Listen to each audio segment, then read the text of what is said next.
The Fat Controller sat in his office and listened.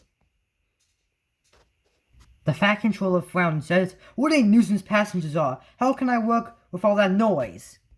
The station master knocked and came in, looking worried. "There's trouble in the shed, sir. Henry is sulking. There's no train, and the passengers are saying that this is a bad railway."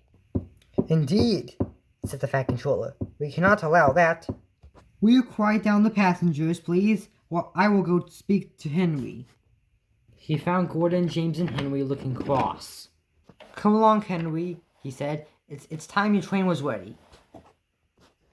"Henry's not going," said Gordon rudely. "We don't shunt like common engines. You fetch our coaches and we'll pull them. Tender engines don't shunt." "Oh, indeed," said the Fat Controller. "Well, we'll see about that. Engines on my railway do as they were told." He hurried away, climbed into his car, and drove to find Edward. "The yard has never been the same since Thomas left," he thought sadly. Edward was shunting. Leave those trucks, please, Edward. I want you to push some coaches for me in the yard." "Thank you, sir. That will be a nice change." "Good. That's a good engine," said the Fat Controller kindly. Off you go then." So Edward found coaches for the 3 engines, and on that day the trains ran as usual.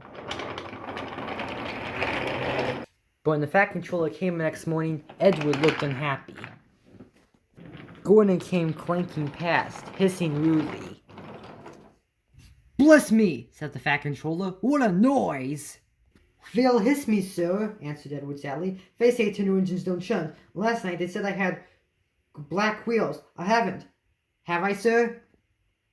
"No, Edward. You have nice blue ones, and I'm proud of you.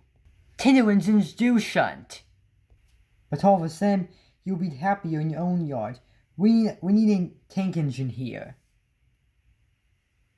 He went to an engine workshop, and they showed him all sorts of tank engines. There were big ones and little ones. Some looked happy and some sad. And some looked at him anxiously, hoping he would choose them. At last he saw a small little green engine with 4 wheels. "That's the one," he thought. "If I choose you, will you work hard?" "Oh, sir! Yes, sir!" "That's a good engine. I'll call you Percy." "Yes, sir! Thank you, sir!" said Percy happily. So he bought Percy and drove him back to the yard. "Edward," he called. "Here's Percy. Will you show him everything?" Percy soon learned what he had to do, and they had a happy afternoon.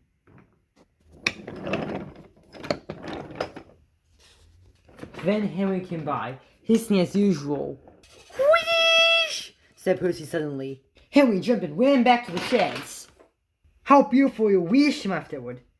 "I can't wheesh like that," said Percy. "That's nothing. You should hear them in the workshop. You have to wheesh loud to make yourself heard." The next morning Thomas arrived. "The Fat Controller sent for me. I expected he wants help. He's important," he said importantly to Edward. Shh, here he comes." "Well done, Thomas. You've been quick.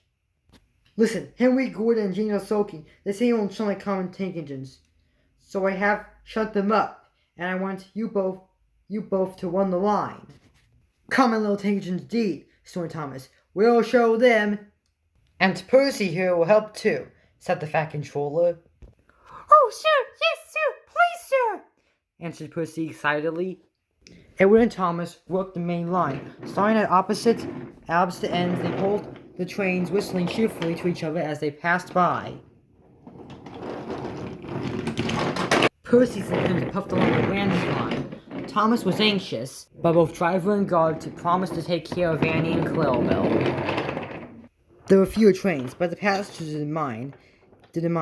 They knew the 3 other engines were having a lesson. Gordon, James, and Henry stayed shut up in the sheds, and were cold, lonely, and miserable. They wished now they hadn't been so silly.